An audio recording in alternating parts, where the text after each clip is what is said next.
Imagine this. It's a gift from France, one of the most iconic symbols of freedom in the world, and it sits in crates on a New York island.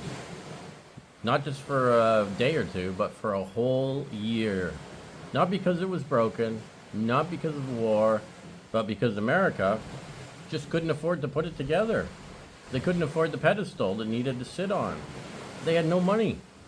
Just 350 pieces of copper and iron rusting in the rain while newspapers mocked the nation for being too cheap to finish its own monument. It sounds absurd, right? But it did happen. And the wildest part? It took pennies from school kids and public shaming to save Lady Liberty.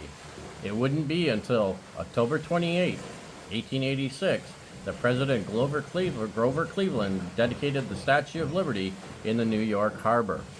Let's go back and find the pre-story to that date. In the summer of 1885, New York harbor looked unfinished. On a small island called Bedloe's Island, which is now Liberty Island, a strange sighting greeted ships crossing the Atlantic. Hundreds of wooden crates, stacked like forgotten cargo, sat under tabs, slowly weathering in the salt air. And inside them, not spices, not silk, not gold, but the disassembled body of a giant. She had crossed the ocean from France in 214 crates, her copper skin hammered into 300 hand-shaped pieces, her iron skeleton engineered by Gustave Eiffel himself. She was liberty enlightening the world, a gift from the French people to the United States, meant to celebrate 100 years of American independence. Though she was a decade late, but when she arrived, there was one glaring problem. There was nothing for her to stand on. You see, France had paid for the statue, but America was supposed to build the pedestal, the massive stone foundation that would lift her 151 feet into the sky. And for years, no one could agree how to pay for it. Congress refused. New York's governor said no. Even President Grover Cleveland, then governor of New York, had vetoed a funding bill, calling it extravagant. The project stalled. Donations trickled in, then dried up.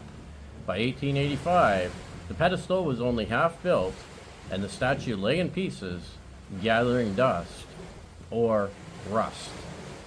New Yorkers began to mock the spectacle. Cartoonists drew Liberty as a beggar holding out a tin cup. One newspaper joked, France gives us a goddess. America can't even afford her shoes. Tourists came to see the crates and not the statue. It became a national embarrassment, a symbol of freedom that just couldn't stand up. Enter Joseph Pulitzer. The fiery Hungarian-born publisher of the New York World saw both a crisis and an opportunity. In March 1885, he launched a campaign unlike any before. "Let us not wait for the millionaires to do it," he wrote. "It's not a gift from the millionaires of France to the millionaires of America, but a gift of the whole people of France to the whole people of America." And then he did something radical. He promised to print the name of every single donor, no matter how small the gift. Suddenly, pennies began pouring in. School children mailed dimes they'd saved from lunch money. Seamstresses sent nickels. A group of Civil War veterans from Iowa pooled their pensions together. A kindergarten class in Iowa sent $1.25 with a note. We are little, but we love liberty." Even a formerly enslaved woman sent $1 with the message, "I am old and poor, but I want to see liberty stand." Pulitzer published it all: names, amounts, heartfelt notes. In daily columns he wrote. Readers saw their neighbors, their towns, their own names in print. It wasn't charity, it was participation, a collective act of national pride funded in nickels and hope. Within 5 months, Pulitzer had raised over $100,000, more than enough to finish the pedestal. Construction roared back to life. Workers scrambled to assemble the statue's massive frame. Copper sheets were riveted into place. Her torch was hoisted, her crown gleamed. No, that what you hear is not them building the Statue of Liberty. It's them working on my house. Anyway, and on October 28, 1886, on a crisp autumn morning beneath gray skies, President Grover Cleveland stood before a cheering crowd and declared, "We will not forget that liberty was here, made her home, not shall her chosen altar be neglected."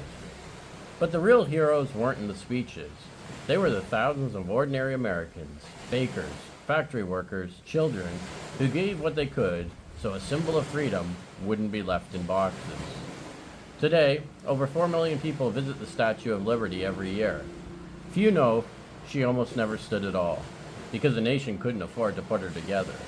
And fewer still realize that she was ultimately raised not by tycoons or politicians, but by pennies, pride, and the quiet insistence that liberty belongs to everyone. So the next time you see her torch glowing in the harbor, remember, she stands not on granite, but on the nickels of dreamers who believed even the smallest gift could lift a giant. Thanks all for watching today. This is the Daily Pastcast, and you can find us on YouTube and TikTok. Come back daily for more interesting stories on what happened in this day in history.